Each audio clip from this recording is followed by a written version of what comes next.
Before the next episode of X Job Downloaded starts, I have a big favour to ask. If you've enjoyed any of our episodes so far, please can you click on the follow button on your platform.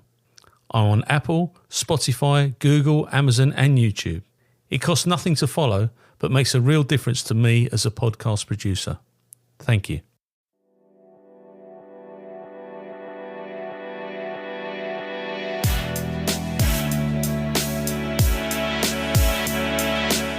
My name is Paul Maleary, and for 30 years I served with Essex Police. During this time I interviewed suspects for murder, abduction, rape and extortion, plus a variety of other crimes. Now I interview former police and military personnel and anybody else who has an interesting story to tell. Sit back and listen to X Job Downloaded.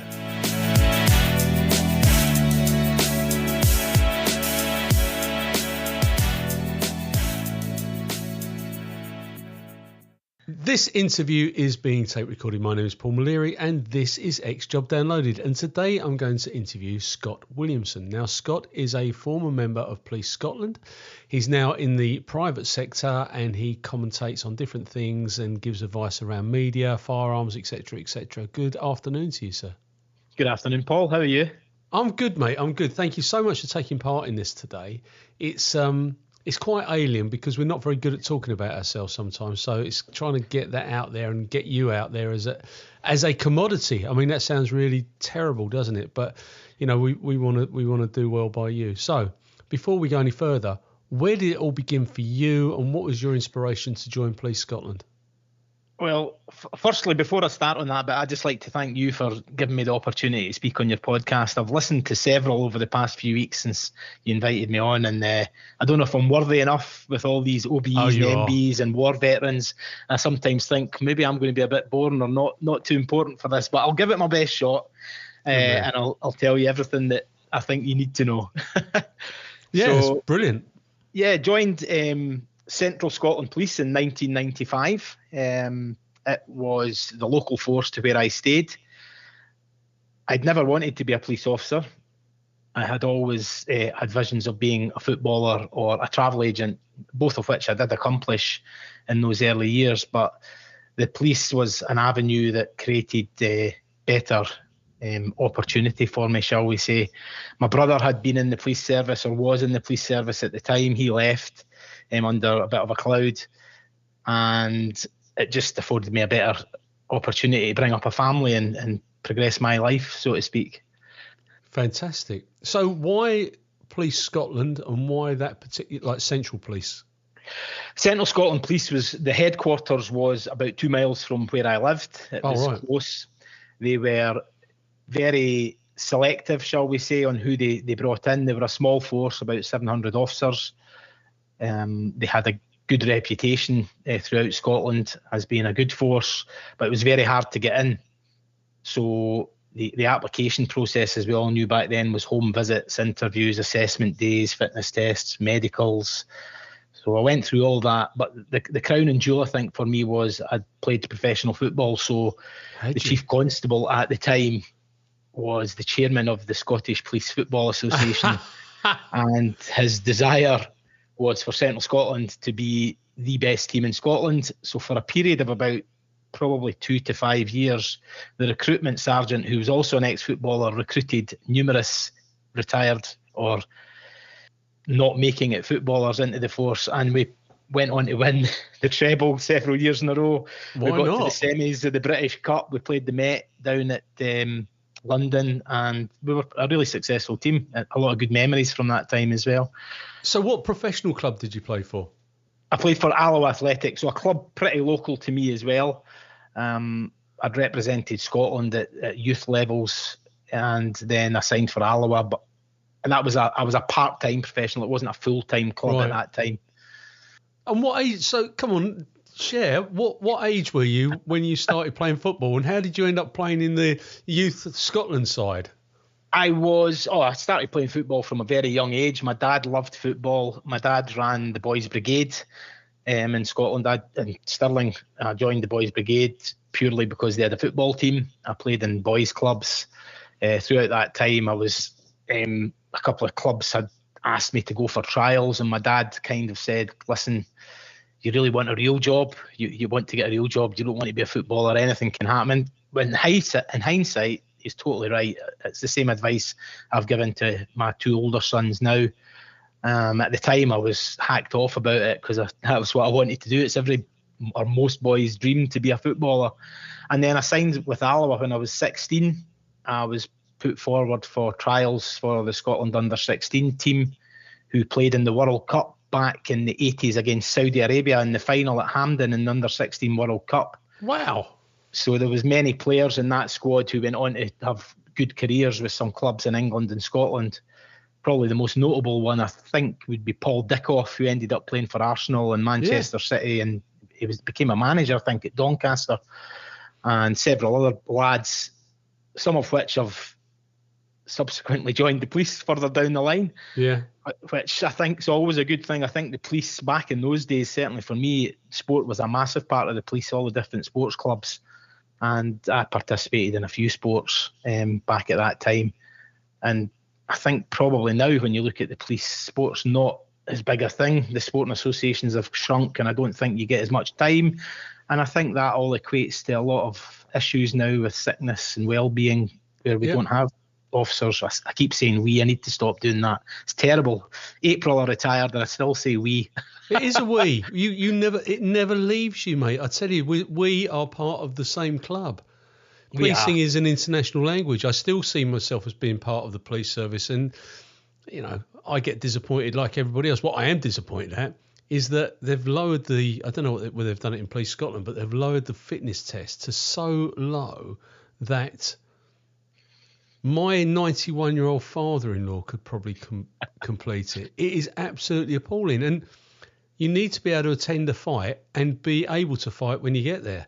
And they've just sacrificed the standards. But anyway, that's another rant that Paul Maleary's had. Just a side hustle off that just now, and I'll speak about this probably later. In the latter years before I retired, I was the chief firearms instructor, chief inspector for armed policing, and I was based at Tullyallen, which was or still is where every probationer in Scotland goes to learn their trade, but it is also now police headquarters for the whole country. Right. And I used to go out running at lunchtimes, and the probationers used to be doing the bleep test, and I think it's level 5.4, which you're right, you could probably walk it, but there were people who couldn't do it, and I used to sit after my 3-mile run at the side of the parade square and watch people struggling to do it, thinking, I'm an old fat guy now, and I'd be able to walk that, and some of them can't do it, and it's sad that that's where they're at. And the PTIs and the probationers training instructors were all amazed at that as well, but that's what they're given. They can only work with what they've been given. So yeah, that was a side hustle there away from what we were talking about. But we've lowered it here in England. I say UK. In England, we have lowered it even further. I think it's about 3.2 or something like that. And honestly, it is absolutely appalling. So you've joined the police. What did your family think when you joined the police? Was it an honourable trade? Yeah, they were all very proud. I remember my passing out parade at Tullyallen in the March '96. My gran was there, God rest her. My mum and dad were there. My partner, soon-to-be wife, who's now my ex-wife, was there. My brother was there because he was still in the force at the time. And I think my sister came. It was a really proud moment. It was something I'd never desired to be. I'd suffered for the 8 weeks at Tullyallen, which I've got a couple of great stories about that. And I'd got out the other side, and I was really chuffed. I was really proud. It was a great achievement for me, and it gave me a great career. How old were you at this point? I was 23, I think I was. Right. So I'd had a bit of life experience. As I said, I'd played a bit of football. I'd been a travel agent for a number of years. I love travel. Even to this day, I love traveling around. So I'd been a travel agent. I'd worked as a tachograph analyst for a year or so. I'd worked in a factory on a production line for compact computers. I went back to travel, applied to the prison service, got rejected because I wore glasses. Thankfully, that was the best thing that ever happened. And then I joined the police. And interestingly enough, my very first day at Tullyallen, So I joined in December 95, and we had an induction in force, and I went to Tullyallen, and it was the 2nd or 3rd of January 96.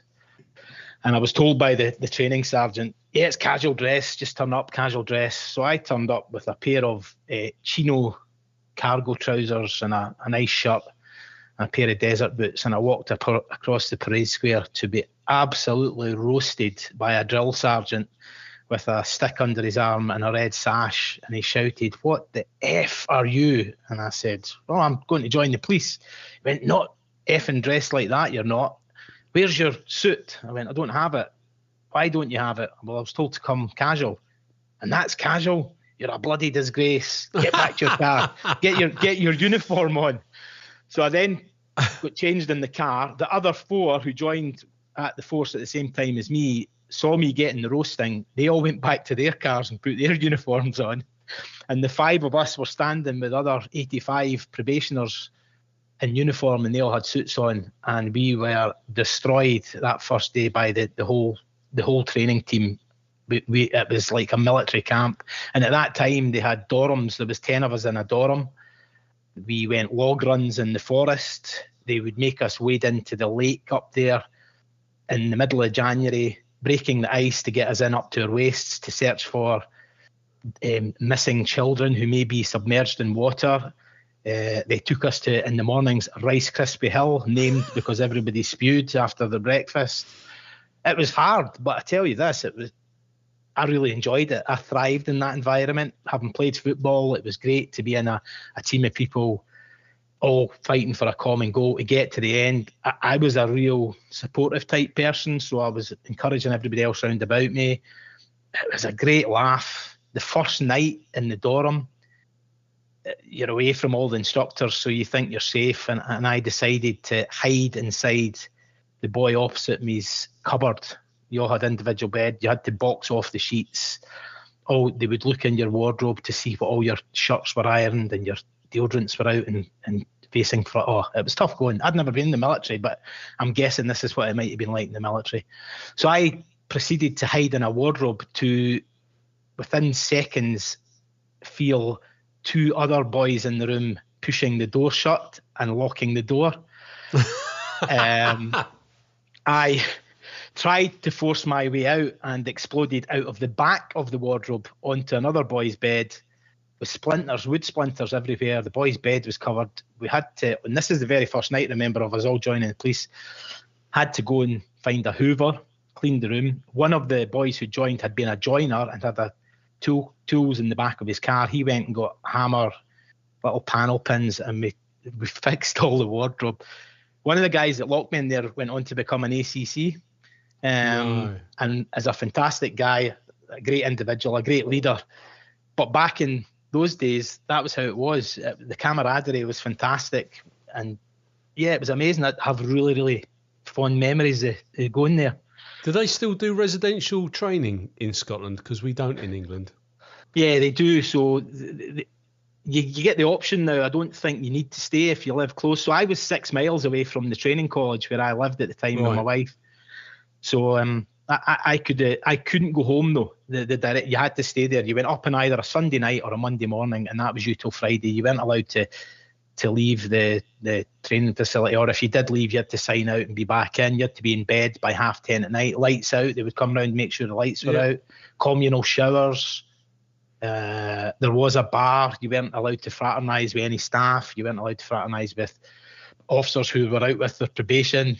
It was as I say, on hindsight, it was fantastic. At the time, you were bloody petrified, but it instilled discipline. Character building. Yeah, character building, exactly, Paul. It instilled discipline. There's friendships that I made there that I've still got now, 29 years later. Great people and colleagues who you would have ran into battle happily with virtually every single person in that course, And that's what it was all about. I don't think it's like that now. In fact, I know it's not like that now.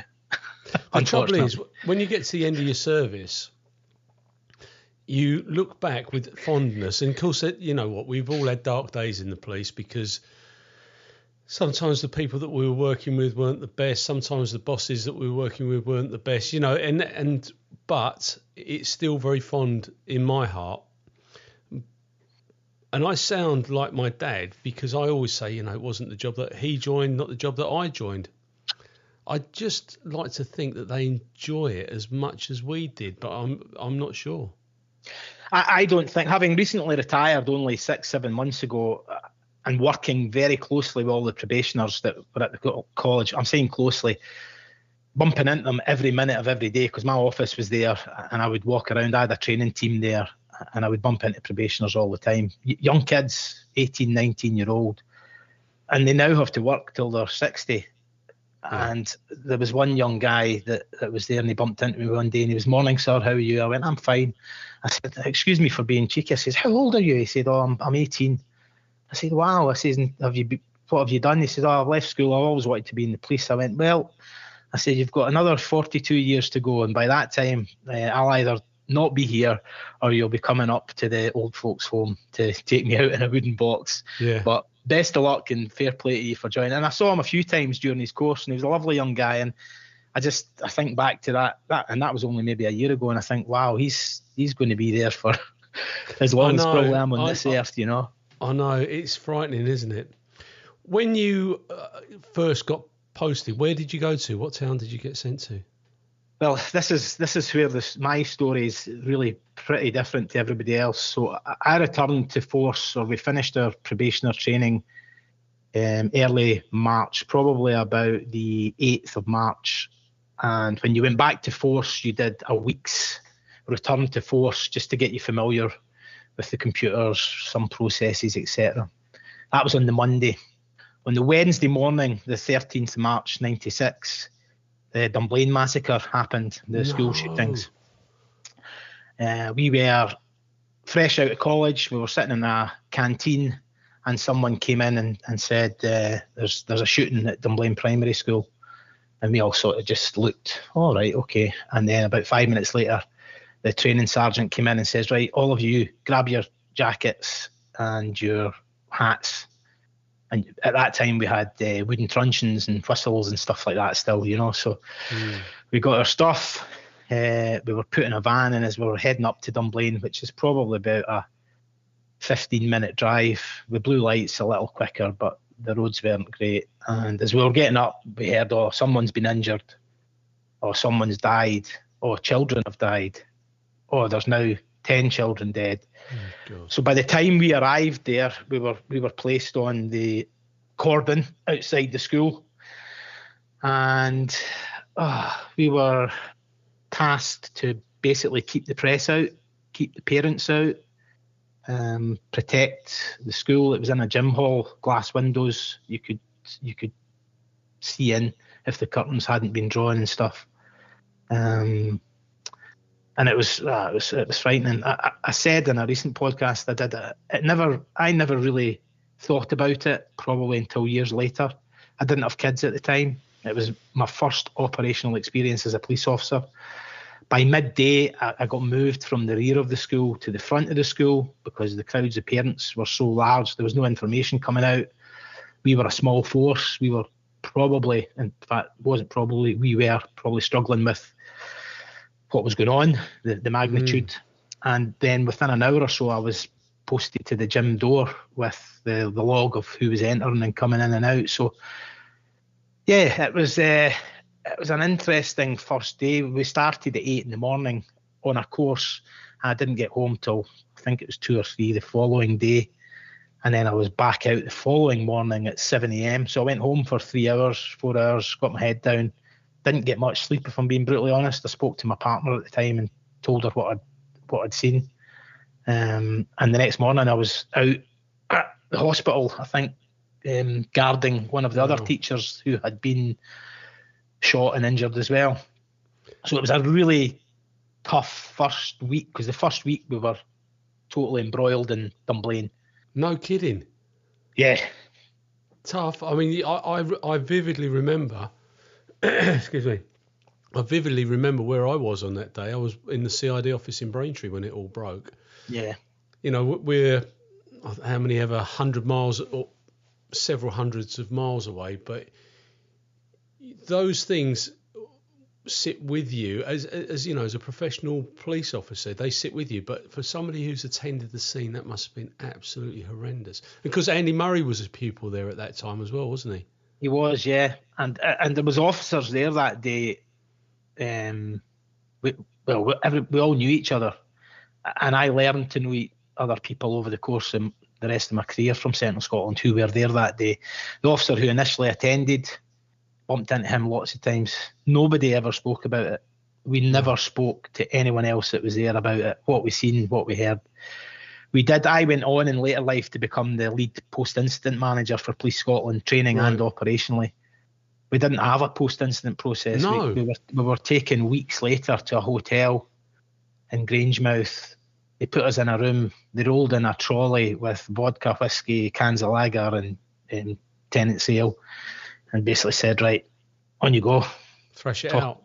Talk about what happened. And even then, nobody really spoke about it. They cracked open the drink and sat and started speaking about other stuff. It was like the rule was you never spoke about what happened there. You never told anybody what you saw. I still haven't told anybody what I saw. I haven't told anybody close to me what I saw. I don't like thinking about it. I can see it clearly as it happened. Yeah, no, I get that. Morning, you know. And I've got sons now, and I think when I had my first son in 1999, it probably then sank in just what those parents were going through, not knowing if their child was injured or dead, not knowing exactly what was happening. Oh God, makes me feel sick thinking about it. But yeah, no, it does. It's making me feel quite sad, if I'm perfectly honest with you, because I'm a granddad now, so yeah. I've got a different sort of perspective. And strangely enough, Paul, at that time, I had no desire to be involved in firearms. Never shot a firearm, had done nothing with firearms. And then as it transpires, as we'll go on to in later years, I became the lead for a lot of things, firearms in Police Scotland for the whole force, and UK-wise, sitting in working groups across the UK with the College of Policing and stuff. And when I think back to it, I think, how did some days I used to sit in meetings think, how the hell did I end up here after that? but that one incident sculpted the rest of the firearms legislation, because from that point, firearms were outlawed. In real terms, they were outlawed as a direct result of that. We'd had Hungerford. Yep, that's right. And other bits and pieces, but Dunblane was the lowest point of gun ownership in this country. And, you know, there are responsible gun owners, and I've got friends who've got guns, and I've had guns, and, you know, but my American friends don't understand why police officers don't readily carry firearms. And the reason they don't is because of Dunblane. Because if Dunblane hadn't taken place, and as terrible as it was, we would not have a society where there are virtually no firearms in this country. Yeah. If you look at the appeal, it was called the Snowdrop Appeal, and it was a guy called Mick North. His daughter, I think her name was Sophie, she'd been killed. And he ran with that with other parents at Dunblane, and they were the ones that got the legislation banning handguns and gun clubs and stuff. Quite rightly, what is the need? There's not or at that time there wasn't a massive culture of gun crime in the UK. There were instances of it, but it's not like America. And yeah, I've had interesting conversations with Americans about police carrying guns in the UK, but you only need to look at what goes on in America and realise that we actually, our armed cops in the UK are highly trained, highly skilled, great decision makers, and they do it as volunteers. They get no extra money for it. And the thought of every cop in Britain, and I've seen cops who can't shoot having guns, and I know from discussions with colleagues at PSNI, formerly the RUC, that there's people in the RUC who aren't great shots either, but they all carry a gun. So you think about that bigger picture, and that's when and you've got to have the knowledge around it, I suppose. The general public, in general terms, don't have the knowledge about it all, the backgrounds and the reasons why. But if every cop had a gun, it wouldn't be a good thing.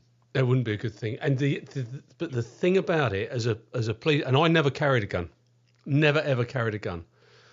But if there was an armed deployment, if you turned up at a job and somebody was holding a gun, you would know instantaneously that person was in the wrong. Yeah. You just know that they're in the wrong because they can't lawfully have a gun out on the street. Whereas in the States, everybody's got guns. Who's the good guy? Who's the bad guy? Yeah, exactly. Great difficulties. It's so that was the first week, so to speak, and within that first week as well, I made, or just after that first week, I went on to my shift in the city, or it was a town then, Stirling, with my tutor cop, who was an ex-Royal Marine, and his words were to me in the car, sit there, shut up. If I tell you to get your notebook out, get it out, write it down, and if you've got any questions, ask, and if they're stupid, you'll get a clout round here. That was fine. And you know something, he was a fantastic guy. I actually made a point of, I was on a bike ride across Scotland last year or 18 months ago, and I knew where he stayed, and I made a point of going to see if he was still there, and he was still alive, and we had a right good laugh. And he made me, when I told him the rank I'd achieved and what I was doing, he was like, bloody hell, I never thought you'd get there. But he was great. He shaped me. In the very first arrest we had, on the very first night I worked with him, there was a domestic girl reported her boyfriend or partner had assaulted her, and he was hiding at his grand's. So we went down to the grand's house and knocked on the door, and Gran came to the door, and she said, no, he's not here, but she was nodding that he was there, and she was pointing to her room. So we played along with the game and said, oh, right, well, unfortunately, we're going to have to come in and search the house because we've been told he might be here. Oh, he's definitely not here, son. He's definitely not in here, and pointing us into the bedroom and the wardrobe. So we opened the wardrobe door, and there he was, hiding under jackets, and I had placed cuffs on him. Now, at the time, we didn't have the rigid cuffs. It was the chains in the middle. Yeah. And I, as an inexperienced young probationer, having never applied cuffs to anyone, held on to one arm as I took him out to the car, not realising I hadn't applied the cuffs correctly, and he broke free one arm, pushed me, and ran. No. At which point I thought, I can't let this happen. This Royal Marine's going to beat me up if this guy gets away. So I sprinted after him, at which time I'd been still playing football. I just came out of college after 8 weeks, was as fit as a fiddle. I ran after him, and I slide tackled him and tripped him up, and he fell and broke his wrist.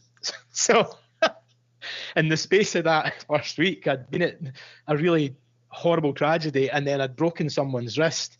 And he actually, when he said to me, he went, oh, I think I've broke my wrist. I said, oh, right, okay, we'll take you to the hospital. And he went, how the hell did you catch me? You're really fast. And it transpired in subsequent years that I got to know his brother. I ended up playing football with his brother, and I ended up bumping into him a few times when I was out in pubs and stuff. And he used to say, remember that night you ran after me and broke my wrist?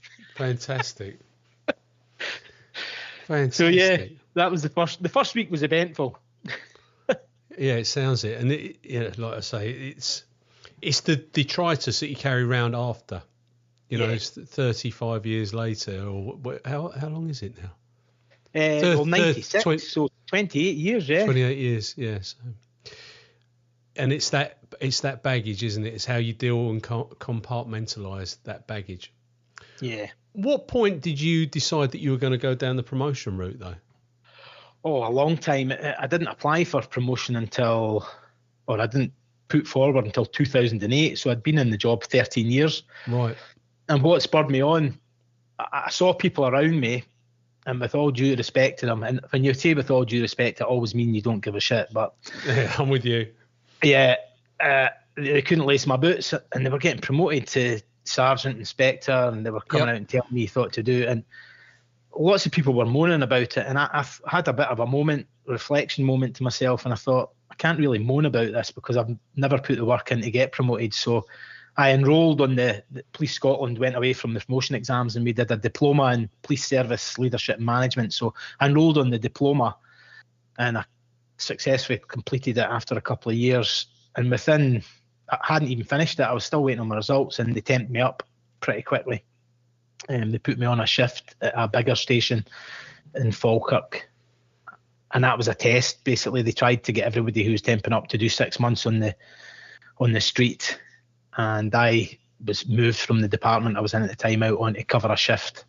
And that was, at that time, probably the busiest station in the force. And it was an eye-opening experience. I went from a crime management unit job, reviewing crime files and missing persons and stuff for a year and a half, to doing that. It was, it was eye-opening, but I loved every minute of it. It was, again, it was the making of you as a person moving forward, managing staff and the expectations. You weren't looking out for yourself, you were looking out for maybe 10 other people. Yeah, so no, I'm with you. It was interesting there as well. Had you got involved in the firearms world by that point, though? Yeah, so the firearms career started back in 2005. I'd been seconded. I was the first police officer in Scotland to work in an antisocial behaviour team with a local authority. Right. So that happened in 2002. I went out there to Falkirk Council for 3 years, and Central Scotland were quite groundbreaking in that. They were into multi-agency working, and they wanted officers to go out and work with other agencies.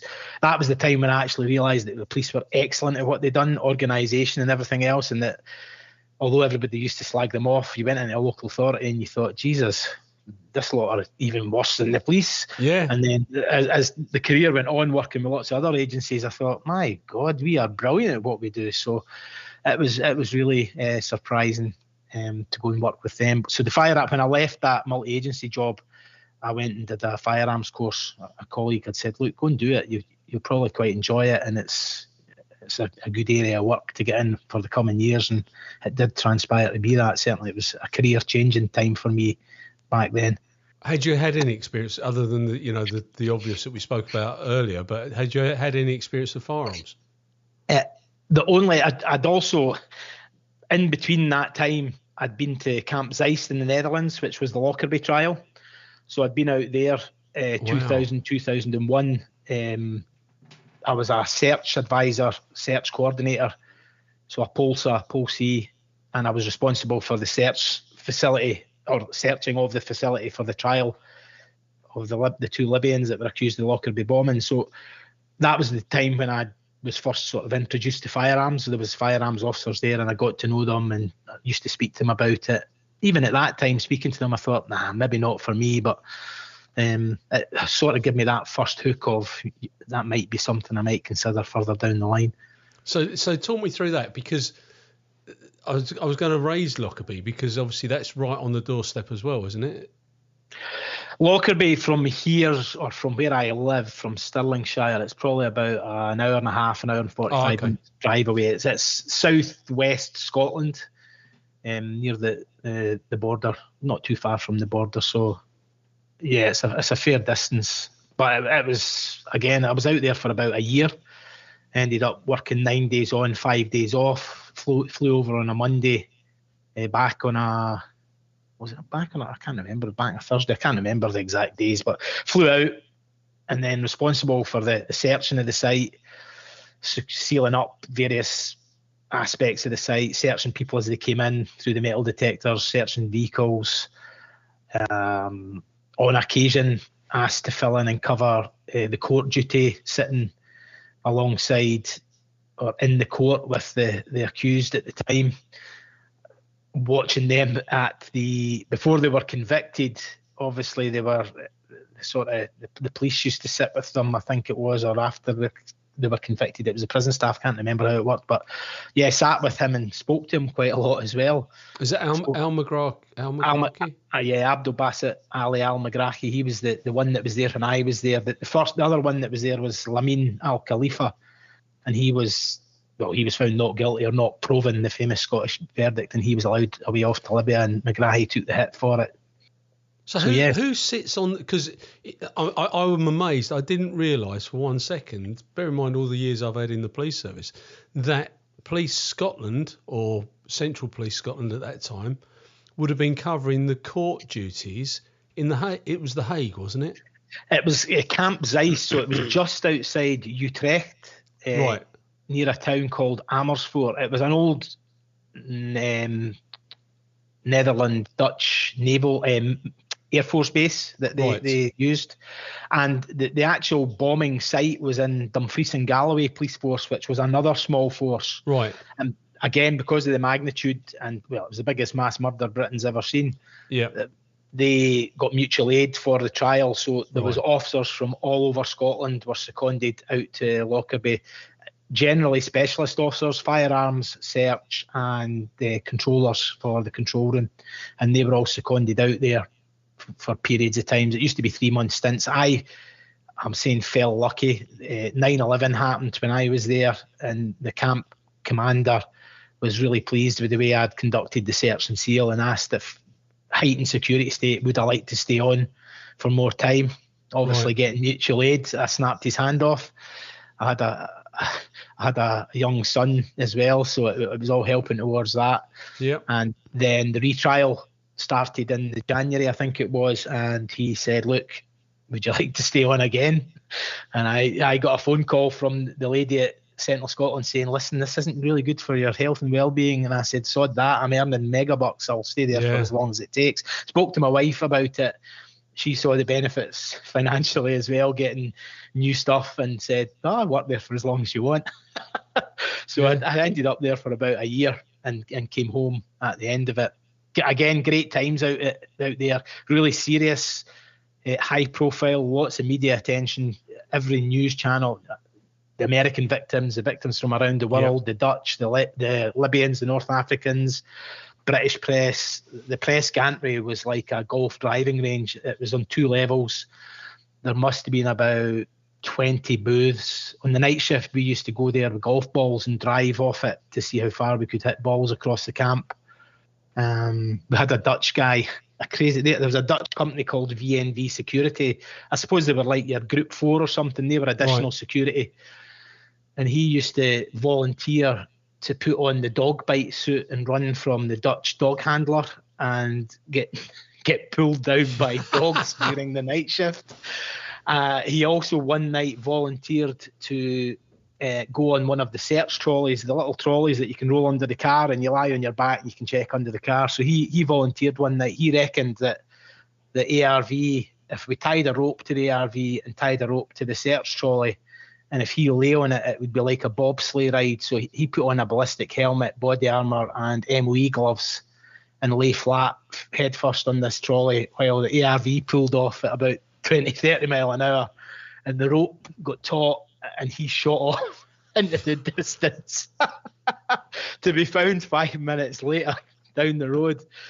And every night he would come away with some craziness and say, "Right, what are we going to do tonight?" And we were like, "Look, this is going too far." He then removed one of the guy's cars and hid it somewhere else on the camp, and the Dutch police got a report of a stolen vehicle the next day. The guy was a one-man nutter, but he kept us all entertained because during the day when the public and the press were there, it was really serious and you were all doing stuff. But at night, the camp was in lockdown. Nobody moved. If there was somebody moving in the camp, it was an intruder, so nothing happened. But as you know, in the police, when boredom sets, that's when the craziness begins. So yeah, there was some good laughs and some crazy times there. But again, an experience within the first 6-7 years of my service where I'd been involved in 2 of the biggest policing incidents in British history. So yeah, quite an introduction. Were you there when he was found guilty? Yes. What was that like in the camp? When were you in the court or were you in the confines of the camp? I was outside in the camp. I think I actually was on night shift, so I'd been sleeping during the day when the conviction came through, and then there was a subsequent appeal hearing with 3 judges where he was the appeal failed as well, and he was flown out in a Coast Guard's helicopter from Holland to Barlinnie prison in Glasgow. So I was there that evening when he flew out as well, but there was no great deal of joyousness or stuff. I think a lot of people had become invested in the trial, and you were reading stuff in the papers a lot. We used to get all the different papers for the interpreters every day, Swedish, French. I actually had done higher French at school and started reading Le Monde every day because I could kind of get what was getting said in it. So I became quite invested in it. Actually, there was an author there who wrote a book called Cover Up of Convenience, and I had read the book about it as well, and it was pretty clear in my mind that it had an involvement, but it wasn't. It was a massively complicated plot, and one person couldn't alone have done that, No. And it's subsequently, I suppose, it all eked out with the Libyan government and stuff like that. And well, there's a guy over in America now from Libya who's going to stand trial. I think he was potentially the bomb maker or the expert bomb guy. He's out in America just now, so it's still rumbling on. I used to one of the most solemn parts was on a Sunday. I had to go around and check the seals, and I was responsible for the luggage room. So every person on that flight's case was in this room at Camp Zeist. So every Sunday I used to have to go in there and make sure everything was in order. And the debris site, and this is amazing, is the flight blew up over Lockerbie, so many thousand feet. The debris site stretched from the west coast of Scotland over to Northumbria in the northeast of England. It was a massive spread of debris, and the cases and luggage and bodies were found across a large swathe of the north of England, south of Scotland. And there was a map on the wall that documented every piece of evidence and every body and every piece of luggage. I used to stand and stare at it for half an hour, taking it all in and looking at the cases. It was very eerie, and there was the pilots' jackets and hats were there, because obviously they hadn't been wearing them. They were hanging up on hangers. And at the end of it all, there was a superintendent, I think it was, from Dumfries and Galloway, returned every piece of luggage personally to the victims' families. Wow. That was an undertaking that he did, and they were returned over in, well, predominantly the States. So when I think back to that as well, I think, wow, there was 270 odd victims, I think, on the flight, and then there was the victims on the ground in Lockerbie. So that, again, for that person involved in that inquiry and that level of involvement with the victims' families, it must have been quite arduous for him as well. Yeah, and again, I remember where I was that night as well when it all came on the news. It's just terrible, terrible things that happen. But you see, working in a small force, has its benefits, doesn't it? Because actually, you probably wouldn't, if you'd have been in another force, you wouldn't have had those opportunities. Exactly. There was officers. Strathclyde were the biggest force in Scotland at the time, so they did have officers at Zeist, but it was difficult to get on that team. I was lucky. I was a searcher, and my line manager at the time, my sergeant, was a searcher as well. Right. And he said to me, he says, if you get the opportunity to go, would you do it? And I said, of course I would. He said, well, you've got my full backing. And the inspector had been moved to a smaller station at that time, and you were moved there because they trusted you to get on with the job with minimal supervision. So I was working away pretty well. I became a community constable. I was getting good results in the community, building up good relationships, and it was a kind of reward for me to go there. So yeah, very lucky to go there, because the search team in Central Scotland at that time, maybe only 50 or 60 people in the whole force, and not everybody wanted to go. Some of the female officers had children, some of the male officers didn't fancy it. It was for certain people if they fancied it or not, and I was lucky enough that I fancied it and I got the opportunity. I'd have been fighting people to go and work on something like that. Honestly, I would. But so you've gone through your firearms, but how did you went through a selection process? Yep. For your firearms training. Where did you go to do your qualifying shoots, and was it a central based unit, or was it just force wide? In the force again, Central Scotland, so a really small force at that time, probably only had 60 firearms officers for the full force.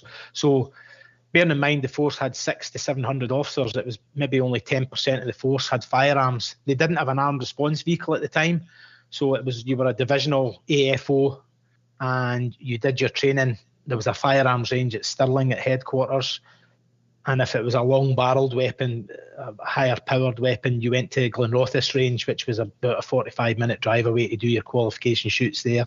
The course lasted 4 weeks at that time. It wasn't very long. When I left in April there, the course is now 11 weeks, probably going to increase again due to the amount of training they get. Wow. But it was 4 weeks predominantly shooting, making sure you could shoot. And then at the end of that 4 weeks, you were a divisional AFO, and if a job came in, they would call you out, or you would be rostered to work a duty in a firearms capacity somewhere in the force. And it pretty much stayed like that until about, I think it was 2008, they decided to put an armed response vehicle on the road at that time. Obviously, the threat and risk weren't great enough to justify having a full-time ARV. You're taking cops away from the front line then, but they did make that decision in 2008. Do you remember your first deployment after training?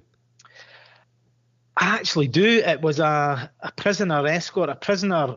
Information had come in that a prisoner was going to break his arm during the night so that he would have to go to hospital, and he was going to get sprung free. The prison van was going to get rammed by another van or a lorry, and they were going to spring him out. So we'd put on, I think it was 4 armed response vehicles, and it happened. He broke his arm during the night. It was clockwork. Broke his arm. They put him in a prison van.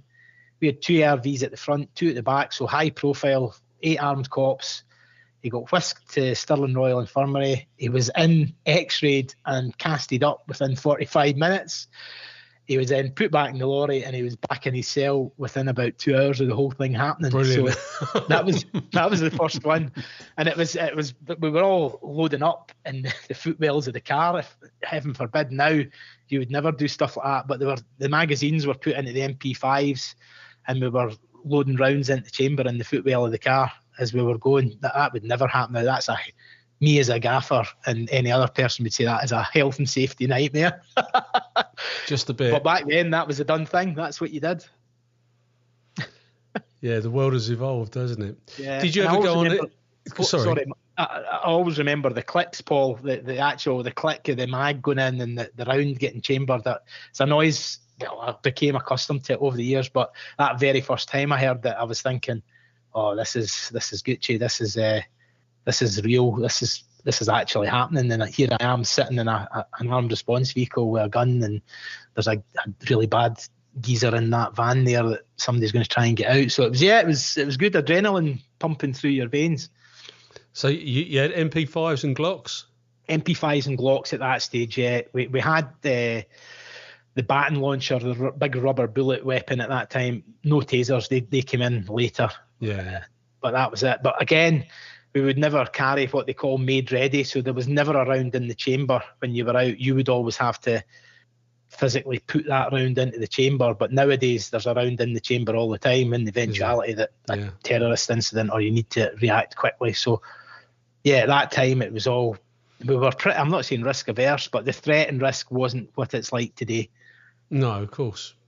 But that's quite daunting, isn't it? I mean, at the moment, there's a trial going on in London of a officer that has been accused of shooting somebody during a hard stop. Yeah, Chris Cabba, NX121. Do you know what, mate? All these people, and I hope to God that, you know, this poor officer who's sitting there in a dock, these people that are judging him before we've even got to the conclusion of the trial, they've never been in that situation. Exactly. It's heartbreaking. The truth will out. Yeah, hopefully the truth will out. I don't know the ins and outs of this at all. No, I don't. And I'm a post-incident manager, and I've heard stories, from an operational side of things. But I can tell you right now, having been a firearms officer and been in charge of 350 armed officers over Scotland, and knowing the risk and knowing the decision-making process and the training they get, for a cop to pull a trigger on a weapon, they don't take that decision lightly. They'll run through a number of scenarios in their head. And heaven forbid this officer's found guilty of anything. If there is, I think there'll be a landslide of firearms officer volunteers in the UK putting down their weapons and handing in their tickets. I hope that doesn't happen. But the inevitability is, if you're a volunteer carrying a weapon to protect the public, and you've used it professionally and properly with an honest belief that what you're doing is correct, to then stand trial for a murder, it's disgusting. I wouldn't do it. I remember years ago seeing they brought in what was called TAROS, threat and risk orientated search. It was around the time of all the terrorist attacks, probably in fact when the 7/7 attacks that was when G8 was on up here at Gleneagles, and I was in an armed response vehicle then, and I remember that happening. And I remember them training TAROS, and I said to someone at that time, I don't know if this is for me anymore. And they said, how come? And I said, I'm going to go into a building or a school to search for an armed subject who I know, if I'm the first person through the door, I'll probably be slotted and killed. Yeah. I don't know if I want to do this anymore because I've got a wife and kids, and I don't think I get paid enough as a volunteer to do this role. Thankfully, I stuck with it. I was persuaded otherwise, but that's everybody's got to understand. All these guys and girls are volunteers, and they're not getting any extra money, and they're getting faced with life and death situations. And they know that as soon as they pull the trigger, the scrutiny is going to be on them massively, and you will have the hindsight brigade slaughtering them, and those do-gooders and other people, lawyers, who are going to make comment without knowing exactly the circumstances. And it's not right. The firearms officers, police in general, but biased here, firearms officers in particular, need that extra bit of protection and support. I agree.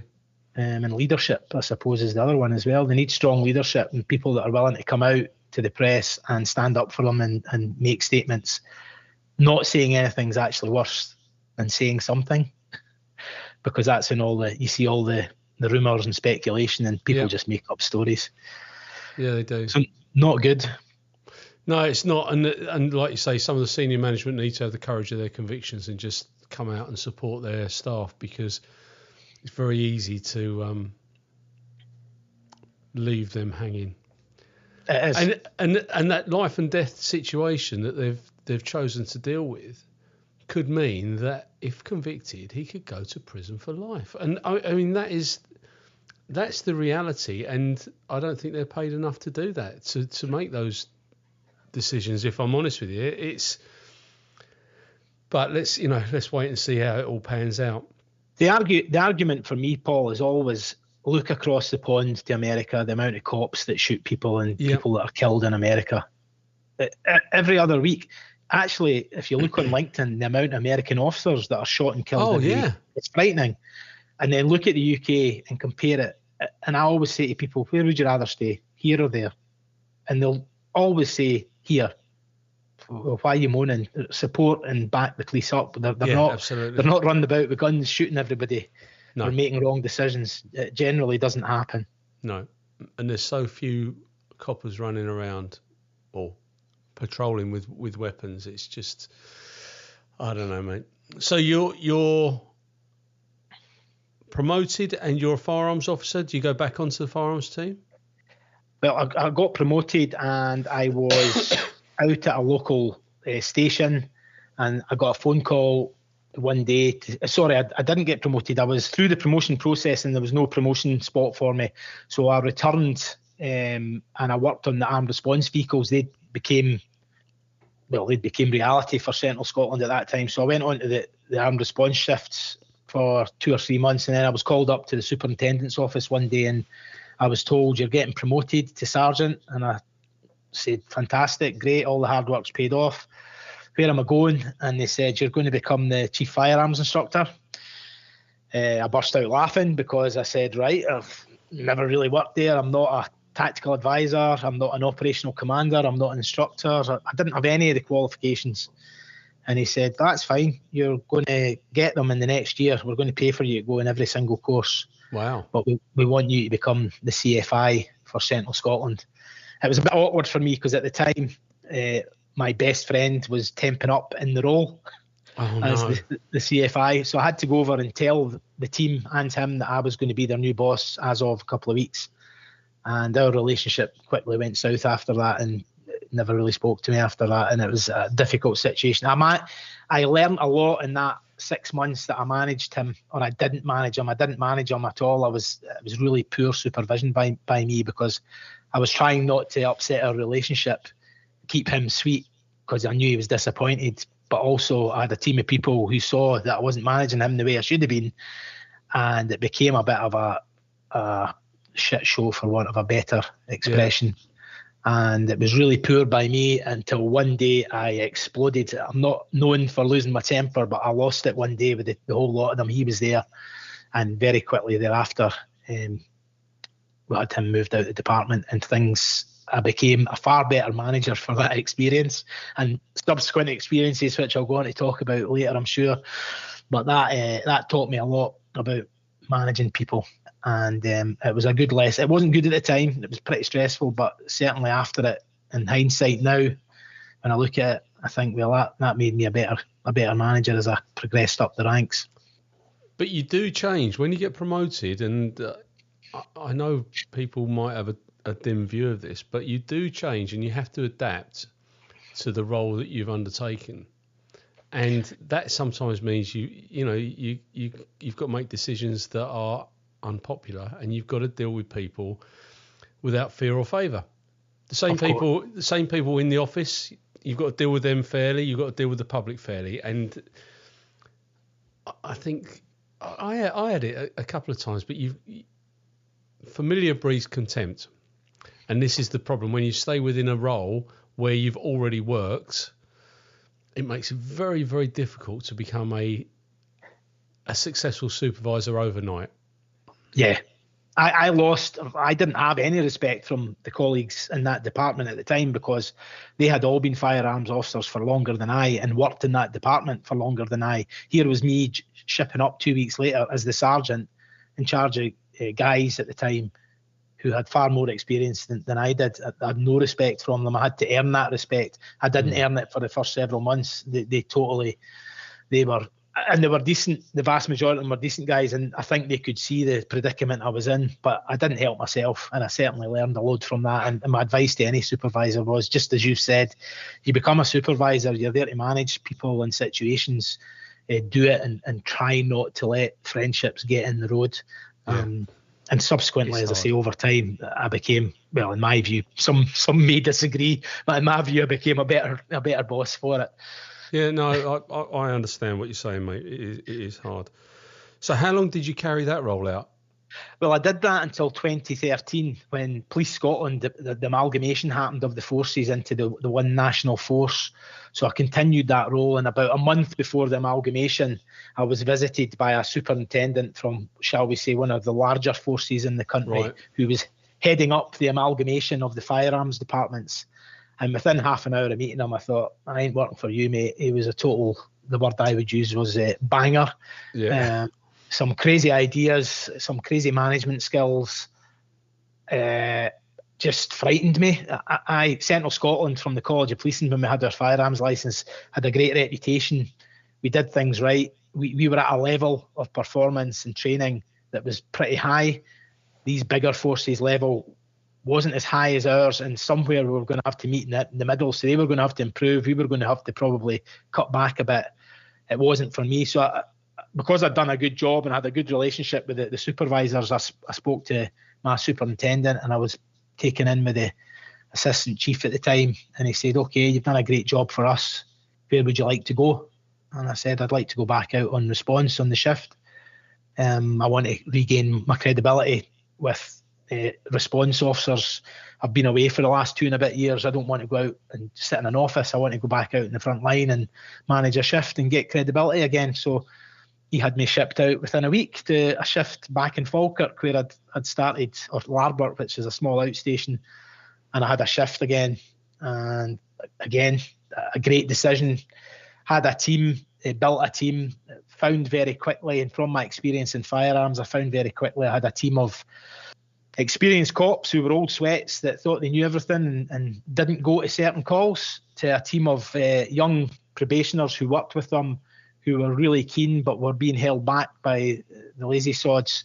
So there was a very quick review of all of them, what they did, what their experience was, and a changing of partnerships, shall we say, on that shift, where the young experienced, or the young eager ones, were paired up with the old lazy ones to motivate the old lazy ones to get to work.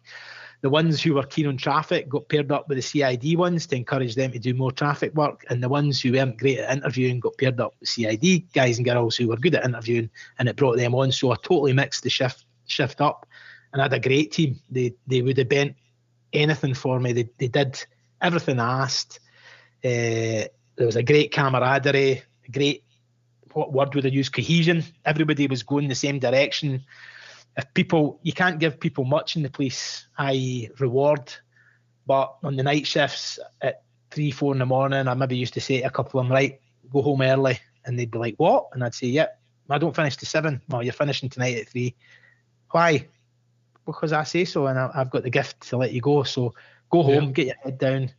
And the amount of credit I got back for that, and the work ethic from everybody was just brilliant. And it's funny, years later, I bumped into a couple of them. One of the old guys who'd retired, and he went, "Do you know I hated you at that time?" He says, you were an utter B. And I thought, who's he to come in here and do this? He says, but see now, he says, it was probably the best year of my life working with that young cop. He says, because I learnt loads. I was reinvigorated. I was going out actually actively looking for stuff.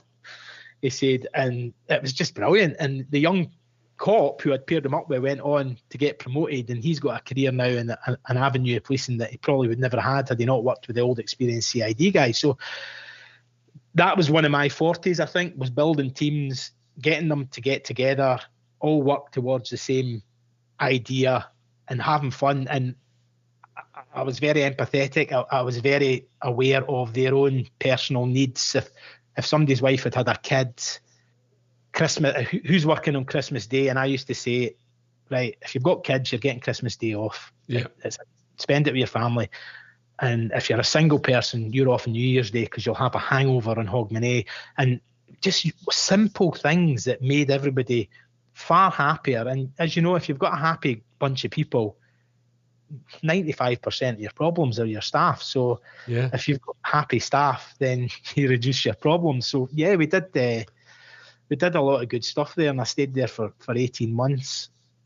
And then I was asked to go back for the Commonwealth Games were in Glasgow in 2014. Yep. So I'd maintained my firearms tickets, and I was asked to go and work as an operational firearms commander for the main opening ceremony and the athletes' village. So I had a team of about 14 armed cops on foot and in vehicles for about 6 weeks at the Commonwealth Games. A great story there. Stephen House was the chief constable at the time. Was known for going out on his motorbike with his leathers on, his police motorbike. And we were opening ceremony was on. I was in the ARV. We were sitting, and here's this. I don't even know if it was a marked motorbike this time. I think it was maybe unmarked. But here's this small character in leathers riding about in the inner corner on a motorbike, and I'm like, who the hell's this geezer? And he parked the bike about 50 yards up the road, got off, started walking towards us, taking the gloves off, and I'm going off on one in the car saying, who's this guy think he is? And the chap next to me is not able to get a word in because I'm having a big rant.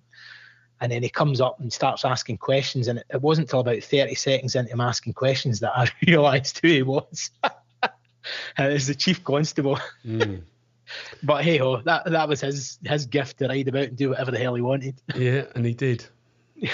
He did. Yeah, certainly. He did. Back when at Response Policing, when I was there, when he was in charge, it was crazy. We had a kind of stop search policy, and which was predominantly for a city where there's lots of knife crime and violence. But the area I was working in didn't have knife crimes and didn't have loads of violence, but we were expected to instigate that search policy upon the members of the public. And I told him I refused to do it to my inspector with my shift. I said, we're not doing it. Why not? I says, because there's nothing to say this is happening here. There's no intelligence, and what authority have we got to start searching people and do stuff like that? It's not on. It's not going to happen. So, yeah, it was interesting times when he was there. And then shortly thereafter, Paul, I was asked back into Firearms full time, 2014. And did you got promoted again whilst you were there? Yeah, so I went back in 2014, and then I was temporarily promoted in 2016 to Inspector, Senior Training Manager for the East of Scotland, which then extended to include the North. And it was that time that probably I was temping up for about 3 years, which at that time was quite common in Police Scotland. But if you've temped up, or if anybody's temped up before, you'll know the pressure you put yourself under to perform. But to perform for 3 years in a high-risk environment such as firearms and firearms training is quite stressful. And I had I had a major meltdown, a breakdown. Wasn't in a great place, particularly dark place, probably the darkest place I've ever been in my life, and ended up going to work. Work was what got me through life at the time. 12-hour days, 7 in the morning, 7 at night, had a wife and 2 kids, really changed from a happy, unargumentative, nice person to a unhappy, solitudinal, if there's such a word. Yeah. Solo artist, depressive, no much fun, slept, sat on my phone, didn't do much. And it basically caused the breakdown of my marriage. And I told at the time, I told my supervisors that I was struggling with my own well-being. I was a fit guy, had always been relatively fit, stopped going to the gym, didn't eat properly, used to sit in my office for 12 hours a day, would never take a break, just drink black coffee, wouldn't eat, wouldn't exercise, physically drained, mentally drained, no get up and go. Personally, at work, would keep things going. Nobody at work knew, really. I told the supervisors, got a little bit of support, not much, but wasn't in a great place. Left my marital home and slept in a garden shed for a number of weeks. That's how bad it became. Slowly kept sliding down the slope to the point where eventually I remember standing at a window on the 3rd floor one day thinking, what am I doing here? I remember getting so drunk one evening that I lay down and fell asleep on a main road. And walking out, eventually, the window event, I'd phoned my parents that evening and I was deeply distraught in tears. And I couldn't handle it anymore. It's terrible, mate. You've just described. I bet you any former police officer who's been in the ranks that we've been in, that solitude and isolation within the police service. Because when you get to that rank, it's not all bees and honey, is it? It's not all sweet, because actually you're the buffer zone. You've got a superintendent that's kicking you. You've got the PCs and the sergeants that are giving you grief as well. You're making decisions that are unpopular, and there's no one's to very few people put their arm around you and go, oh, it'll be all right, you'll get through this. No, you're right. And back in those days, and that's only eight years ago, Paul, we weren't, I don't think the police are still great at well-being. They're getting better. And that evening when I phoned my parents and I ended up in tears, and I ended up, my father says to me, come home, come here now. I was staying in Diggs at the time, and I went home and I broke down. But for the subsequent months at my parents', I used to go out walks alongside the railway lines, and it was crazy. You know, couldn't get rid of it. At work, performing, and nobody knew what was going on at home, and the battle that I was going through. And then all of a sudden, I had a friend who completed suicide, and that made me think, you need to sort yourself out. You need to do something here that is going to preserve what you've got left. And I'd lost my marriage. I had a new girlfriend who I'm now married to, but it was going to destroy my relationship with her. It had already semi-destroyed the relationship I had with both my sons. Fortunately, I got that back, and our relationship's fantastic now. And I've got a third son to my new wife. So fantastic. So we, and I went after my friend had done that. And the sad thing about that was I'd been with him on the day that he'd done it, and I had no inkling whatsoever what was going to happen that night.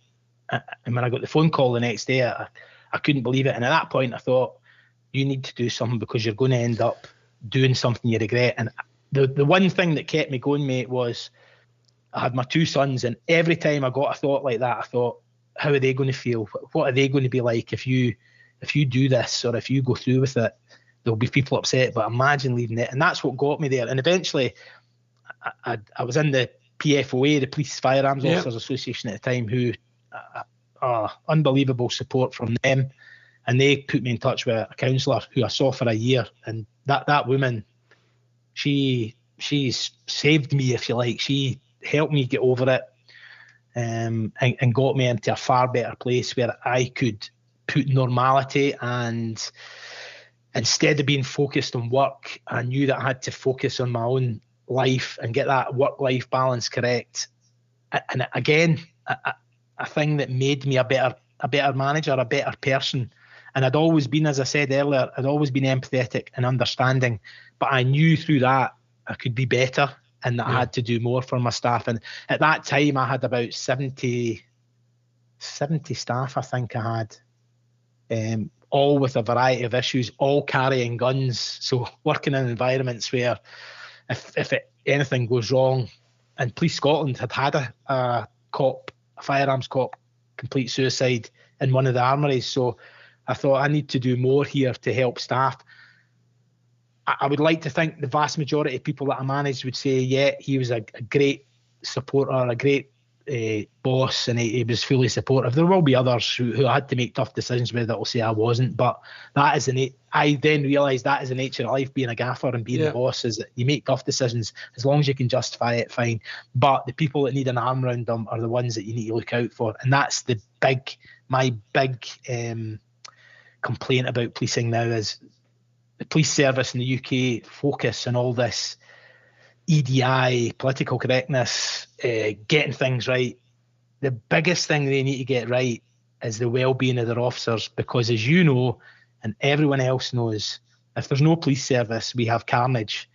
And if we don't have police officers applying to join or recruit to come into the police service, it's a sad state of affairs. And there are many police officers out there who need help and are perhaps scared to say something, or have said something and don't feel they're getting the right support. And I know there's many organisations, 999 Supports, Trojan Wellbeing, PFOA, blah, blah, blah. There's lots out there now able to help, and we'll go on, if we've still got time, to speak about how I think I can help people moving forward in my new life, if you like. But yeah, a really horrible time, mate, and I got through it eventually after a good few years. Was your friend in the job the one that took his life? No, he wasn't, and he kind of knew a lot of what I was going through, and I knew a lot he was going through, but I never in a million years thought that he would have done what he done, and he probably thought exactly the same about me.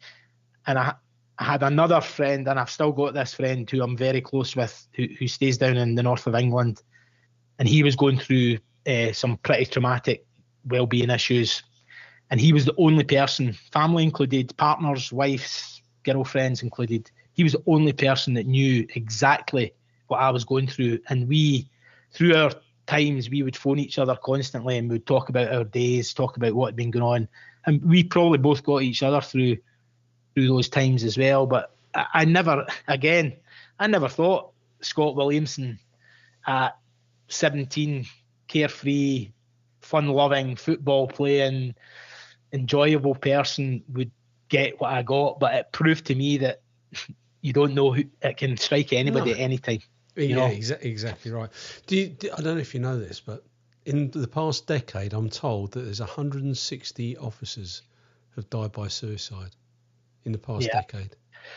That doesn't surprise me. Police Scotland had, over the past few years, I think there's been about 8 or 9, and well, I'm saying the past few years. So since Police Scotland started in 2013, I think there's been about 8 or 9. Right. When I was back, and this again, I've just remembered this, in 2014 when I was back as the response sergeant, we had a young female officer. She was on the same shift as I, but worked at another station. She completed suicide one night on the night shift as well. And I remember the radio going and getting the inspector shouting me up and saying, "Look, this is what's happened." And it was horrendous, you know. And at that time, you're thinking, "Oh my God, what's tipped her towards that?" No inkling at that time that things were going to get on top of me. But it just showed, it doesn't matter what age you are, or and again, probably, and I don't know if you'll agree, Paul, but if you look at recruitment now, there's a lot of young kids coming into the job, maybe straight from university, straight from school, no life experience. I've seen policing programmes on the telly and think, oh, that looks easy, or this, it's not. It's a tough gig. I see it all the time, mate.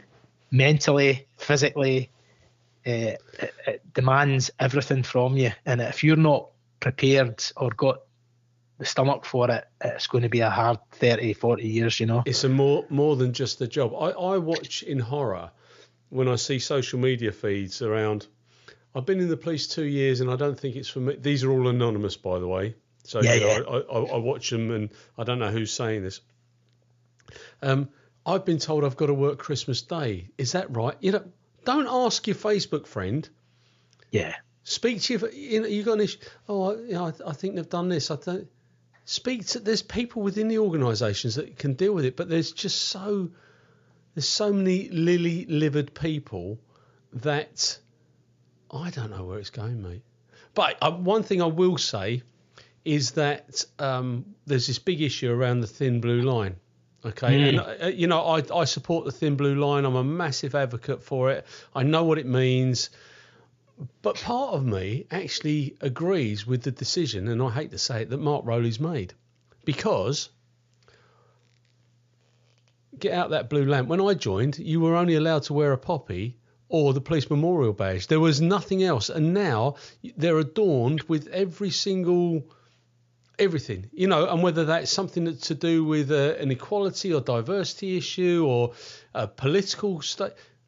But actually, it's right that they don't wear these things, as much as it hurts me to say, because I believe in the thin blue line, but it makes sense because that way there is impartiality. Nobody can ever accuse you of being any part of a political party or anything other than, because actually inside and by wearing that uniform, you have already assigned yourself to the fact that you support that thin blue line, because if you get hurt in Scotland, I feel it in Essex. It's as simple as that.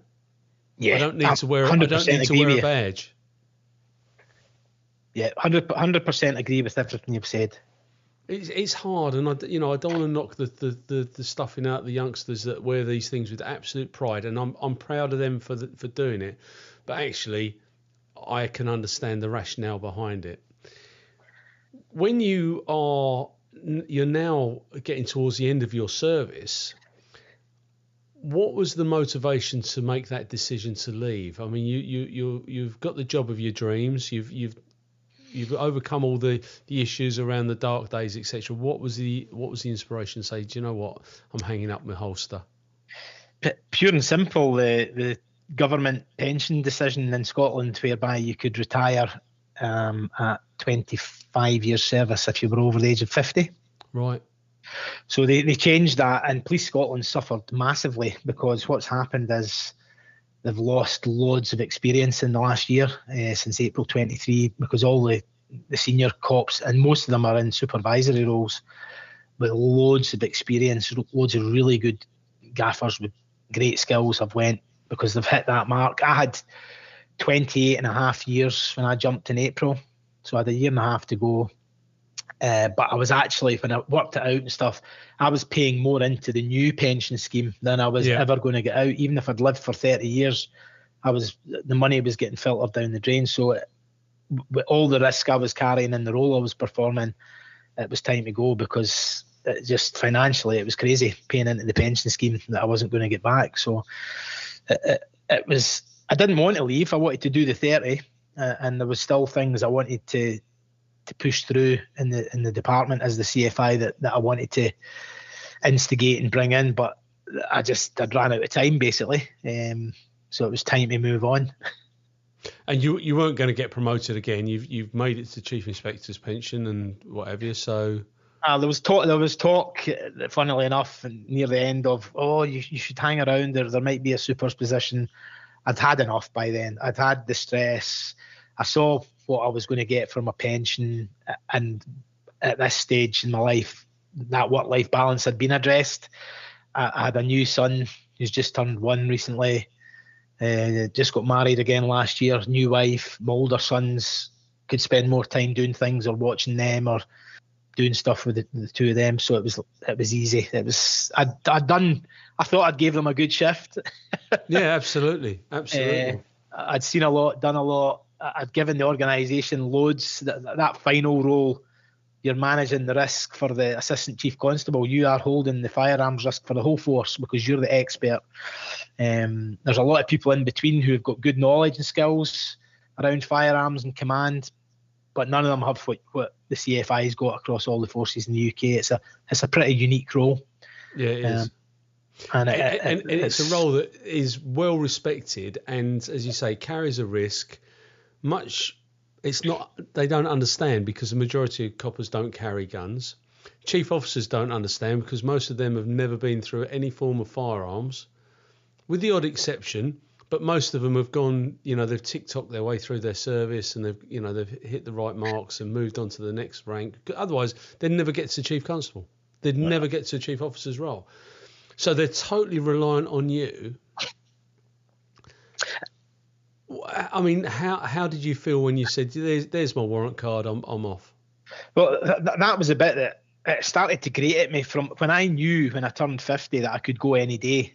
So the seed had already been planted in my head that I could walk out the door whenever I felt like it. And there was a bit of pride saying, go to 30, keep doing it. And I did. I kept going for a while, and then certain things were happening. I was seeing people who were promoted having no interest in the role. They were purely there to tick a box. No matter what you said, it was whatever happened was designed to make them look good. It was designed for them to get that evidence for the next interview panel. Yep. And I thought, what the hell am I doing this for? This is crazy. I'm trying to protect all of you here, and there was some support from some senior officers about it all, but the vast majority are just, and that's what the police is now. People are so keen to get on up the ranks that instead of being promoted for staying out of bother, doing your role well, getting the respect, getting credibility, it's interview processes. So yeah, the seed had been planted. I thought about it long and hard for a long time, and then eventually the pension figures came in, and I decided I'm going for it. I told my wife I'm going to retire, and she went, when? I said, tomorrow. She said, what do you mean? I said, well, I've just calculated how many re-rostered rest days I've got, and how many days annual leave I have. And when I work all that out, it takes me up to April, and this was in the January. Wow. So I said, no, I'm going in tomorrow, and I'm going to do it. And I went in and I filled the form out, and I sent it to my super, and I got no response for hours. And then eventually I phoned to say, look, have you seen it? Because although I'd sent it, I hadn't submitted it, if that makes sense. And I got a phone call a while later, and it was just, I've always known you're just a number. Everybody's replaceable. And I got a phone call a short while later, and I within seconds I thought, nah, I've had enough. I'm out of here. So I just said, I'm going. All right, I see you've put down the 8th of April. That gives us good time for a handover. I said, yeah, it does. He says, okay. I says, but I actually go on Tuesday. This was the Friday. How come? I says, and I explained. Oh God, panic! The red button got hit. Right, what we're going to do? And fortunately for me, I had a deputy there who had sort of been keeping well up to speed with what was going on work-wise and stuff. Yeah, there was probably loads of blank areas needing filled in, but my time was finished. It was time to go, and I left on the Tuesday, 3 days later. So what now? You've given everything back. You're out you've got a full head of hair, of which I'm extremely jealous of.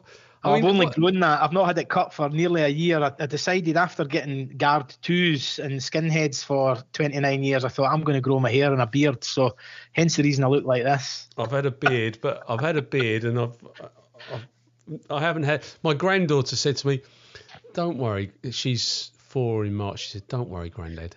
When you grow up, you'll have hair too." I'm not growing up, mate.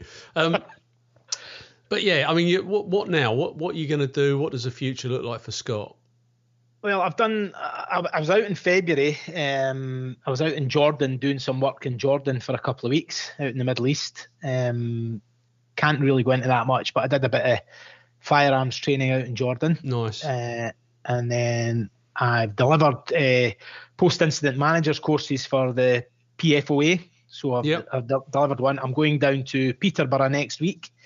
On Sunday evening, I'm down there delivering a course to 12 new students from English and Welsh forces next week for the week. So I'm doing that. And I've set up my own management leadership company, if you like. So leadership, coaching, decision-making, helping companies and people think about well-being, looking after their staff, making sure that their teams are gelling and working well together, communicating, building trust, sharing knowledge, just making better teams, because without your team, you're nothing. So making businesses and people realise that they need to focus on the basics of the pyramid. If the foundation's not there, there's no point in putting the top on it, because it's going to fall down. So doing a bit of that. I've had a couple of, I'm doing a bit of work for stuff like that as well. I'm looking at doing some work in the media. I see a lot of retired officers doing media stuff and giving advice to media companies, but some of these officers have been retired for 8, 10, 12 years, and you think, oh God, it's changed a lot. I retired in April. It's probably changed massively in the last 6 months, but I'm more current in that respect. And again, advice to companies around sort of MTAs, marauding terrorist attacks, do their staff with Martin's Law coming in the next couple of years. Yeah, helping companies realise, here's Martin's Law, here's what the expectation is of you as a company, and here's what your staff really should be looking at doing. So yeah, a variety of different things, but the main focus that I'd like to get is getting out to companies and speaking about my experience of well-being and assisting them. I put a post on LinkedIn a couple of weeks ago about how do you support your leaders, how do you support your staff, how do you support yourself? Because if you can't support yourself, you're not going to support anybody else. Yeah, so absolutely. Giving people the experiences, here's what to look for, here's how to go about it. Yeah, just a variety of different stuff. I suppose a lot of things, I should probably focus on one, but you garnish so many skills in the police service over that time, and especially in firearms, there's so much that I can bring to the other side of defence, if you like, that I don't want to just vegetate at 51 years of age and sit in the house being the childminder all day. I want to be out there sharing my experience and helping people develop and create better companies. If I've got any advice to you, diversification is everything. Yeah. Okay. If you have one strand of earning and that one strand goes by the by, guess what? You've got no money in the pocket. If you've got 10 and one goes by the by, you've still got 90% of your things that you can earn from. So you're absolutely right. And self-employment, I love it. It doesn't suit everybody, but I actually enjoy that cut and thrust. I can work if I want to go and play golf, I go and play golf. I just have to come home afterwards and work. That's the difference. But I can please myself pretty much. If I want to go to the gym, I'm one of those old boys that do the media stuff. I'm doing a filming next week, although I commentate on murders, and so I've had to lose a load of weight because I had quite a number, even more chins than I've got now. But it's great, mate. And if I can help you, then I will. What I will say is, if you've got your business, and you just have a look at my services site and just put your business on there. It's free of charge point of entry. So it's www.exjobservices.com. Okay. So ex-jobservices.com. And if you've got images that you need reducing in size or whatever, and it's free at point of entry. All right. There is a paid side, but if you just want to get your name on there, and that is a central repository for nice people. Everybody's got a police or military background. It's checker trader without a load of criminals. It's true. Great. It's true. Great. And that's what we do. But before I conclude this interview, and I'm going to give you the opportunity to add, alter, or correct anything that you've said today in today's interview and statement.